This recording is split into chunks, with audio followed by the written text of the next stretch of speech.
Kar je letošnjega leta, lahko rečem, da bi rekel, glede na ene naravne nesreče, udara strele v objekt, ker je sodelovalo večje število gasilcev, v letošnjem letu ni bilo nič, kaj tako posebnega.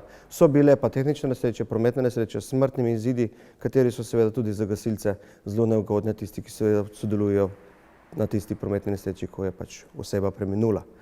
Drugače pa lahko rečem, da vsako leto oziroma v 10 letih bi lahko primerjal, da smo prišli povprečno 120 intervencij na leto na 160 v celi gasilski zvezi.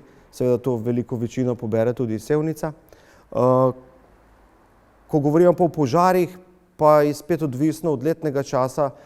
Lahko rečem, da od 20 do 30 požarov na leto je se dogodi v samem kraju. To je pa odvisno, ali so to, če je sušno obdobje, so to požari v naravnem okolju, drugače pa požari na objektih in pa prometnih sredstvih.